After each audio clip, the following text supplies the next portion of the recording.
Ghazipur landfill site को कम करने का दावा पूर्वी दिल्ली के सांसद गौतम गंभीर द्वारा किया जाता रहा है। वहीं कोंडली विधायक कुलदीप कुमार हर रोज लगातार सांसद गौतम गंभीर से सवाल पूछते हैं कि उनके पास इस लैंडफिल साइट को कम करने का क्या विजन है, लेकिन आज तक वह अपने विजन को नहीं बता पाए। लेकिन हमेशा यह पाया कि उनके पास इस कूड़े के ढेर को कम करने का एक ही विजन है और एक ही तरीका है, और वह यह है कि कभी आग लगाकर इस कूड़े के ढेर को कम करना चाहते हैं। कोंडली विधानसभा के आसपास राजवीर कॉलोनी, मुल्ला कॉलोनी, घड़ोली के निवासियों को धुएं के अंदर झोंकना चाहते हैं। लेकिन आज तो हद ही हो गई, जब कोंडली विधानसभा से जनता के लगातार कंप्लेंट आ रही थी कि पार्क से बहुत बदबू आ रही है और बच्चे बीमार हो रहे हैं। जब मौके पर जाकर देखा तो पार्क में निगम की गाड़ियां कूड़े की कटिंग के वेस्ट को लेकर वहां डाल रही थी। जब वहां मौजूद निगम कर्मचारियों से कड़ाई से पूछताछ की गई तो उन्होंने बताया कि ये वेस्ट गाजीपुर लैंडफिल साइट से आ रहा है।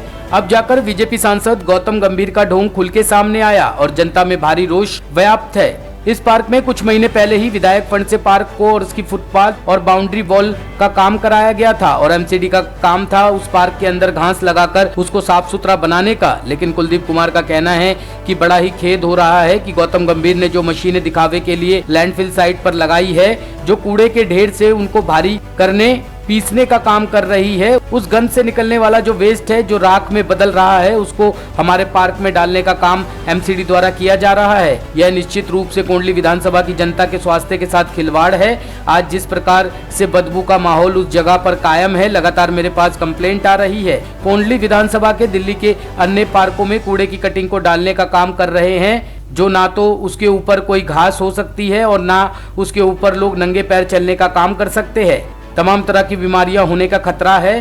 तो मैं गौतम गंभीर से कहना चाहता हूं कि नगर निगम का 15 साल का जो इतिहास रहा है भ्रष्टाचार का, मुझे लगता है कि इस कूड़े के ढेर को हटाने में लगातार करोड़ों रुपए का भ्रष्टाचार हो रहा है। उससे निकलने वाले वेस्ट का अभी तक कोई समाधान नहीं किया गया है, जिससे आज उस वेस्ट को जगह जगह पार्क में डाला जा रहा है। मैं सांसद जी से कहना चाहता हूं कि जुमलेबाजी करके, नौटंकीबाजी करके, झूठ बोलकर लोगों को दिखाकर वाहवाही लूटने का काम ना करें। अगर आप वाकई में कुछ करना चाहते हैं तो इस कूड़े के पहाड़ को कम करने का काम करें, वरना निश्चित रूप से 2022 में आपका ये भ्रष्टाचार निश्चित रूप से दिल्ली की जनता निगम की सत्ता से बीजेपी को उखाड़कर आम आदमी पार्टी की सरकार को लाकर एमसीडी को भ्रष्टाचार मुक्त बनाने का काम करेगी।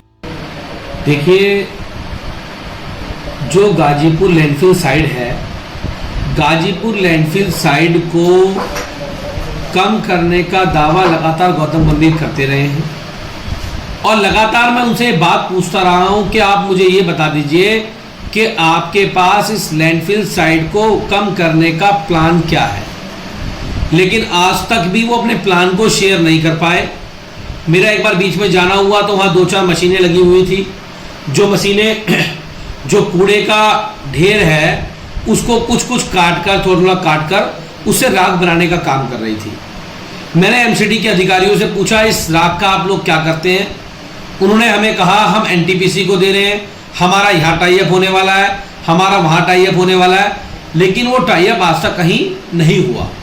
अभी गौतम गंभीर जी के नेतृत्व में एक मीटिंग होती है डीएम ऑफिस में। दिशा की एक कमेटी है, दिशा, जिसके अंदर एमएलए और गौतम गंभीर जी चेयरमैन हैं। मैंने वहाँ भी जब स्वच्छ भारत मिशन का लैंडफिल साइट के लिए इन लोगों ने अपना प्लान शेयर किया तो मैंने पूछा कि आप लोगों ने अभी तक इसके बनने वाला जो एक कचरा है, इस कचरे से जो आप इसको पीस के राख बना रहे हो, इस राख का आप क्या कर रहे हो, इस कूड़े का आप क्या कर रहे हो? उनके पास उस कूड़े के निस्तारण की कोई भी नीति नहीं है। और मुझे जानकर आश्चर्य तब हुआ जब मेरे विधानसभा से मुझे लगातार कंप्लेंट आ रही थी कि पार्कों के अंदर लगातार गाजीपुर लैंडफिल साइट से कूड़ा लाकर पार्कों के अंदर डाला जा रहा है। जब कल मैं मौके पे गया तो मैंने देखा कई ट्रक लगातार वहाँ खड़े हुए थे और लाकर उसको गाजीपुर लैंडफिल साइट से पार्कों में डालने का काम कर रहे थे। मैं गौतम गंभीर जी से कहना चाहता हूँ कि आप लैंडफिल साइट को कम करना चाहते हैं तो उसमें आग लगा के उसको कम मत कीजिए। आप उसके कूड़े को पीछे बी ब्लॉक में फैला के कम मत कीजिए। आप उसके कूड़े को उठा के पार्कों में डलवा दो, उससे वो कम होने वाला नहीं है। क्योंकि आपके इस दिल्ली के अगर सारे पार्कों के अंदर भी उस कूड़े को आप भर देंगे तो भी वो लैंडफिल साइट खत्म होने वाली नहीं है। क्योंकि जो पर डे का कूड़ा आपका आ रहा है, आपके पास उसको ही निस्तारण करने की ठोस नीति नहीं है। तो आपको ठोस नीति पे काम करना होगा। जो इतने हजारों करोड़ रुपए का पैसा इस प्रोजेक्ट में लगाया गया, जिसको भाजपा के नेताओं ने मिलके खाने का काम कर रहे हैं, बंदर बाट करने का काम कर रहे हैं। आप लोगों का यह आखिरी साल है। मुझे लगता है कि निश्चित रूप से आप सोच रहे होंगे कि दिल्ली की जनता को बेवकूफ बनाकर इसमें आने वाला लाखों करोड़ रुपए आप लोग गमन कर जाएंगे। मैं आपको ये बताना चाहता हूं कि निश्चित रूप से आपके इस भ्रष्टाचार को, इस गबन को हम होने नहीं देंगे। और अगर आप सोचते हैं कि पार्कों में डाल के वहां के लोगों को आप बदबू से परेशान करेंगे, तो निश्चित रूप से मैं आपके इस कूड़े को किसी भी पार्क में डलने नहीं दूंगा। जहां भी आप डालेंगे मैं इसका विरोध करूंगा। हर स्तर पे हम इसका विरोध करेंगे। हम किसी भी पार्क के अंदर आपके इस कूड़े को, इसके मलबे के ढेर को, इस राख को डलने नहीं देंगे, क्योंकि ये हमारे लोगों के स्वास्थ्य से जुड़ा हुआ मसला है, हमारे बच्चों के स्वास्थ्य से जुड़ा हुआ मसला है। और लोगों ने हमारे वोट इसलिए दिया है हम उनके स्वास्थ्य की परवाह करें। लेकिन 15 साल के भ्रष्टाचार की पोल निगम की खुल गई है। मुझे लगता है कि 2022 में इनकी विदाई तय हो चुकी है। और जो अभी उपचुनाव का परिणाम आया था, उससे भाजपा वालों को समझ में आ गया है कि कुछ होना हमारा नहीं है। जो पैसा कमाना है, कमा कुमू के निकल ले। प्राइवेट कंपनियों से दलाली लेके उनको ठेके देने का काम ये लोग कर रहे हैं। तो मुझे लगता है इनको सबक सीखना चाहिए और जनता के हित में काम करनी चाहिए। टॉप स्टोरी ब्यूरो के लिए दिल्ली से रवि डालमिया की रिपोर्ट।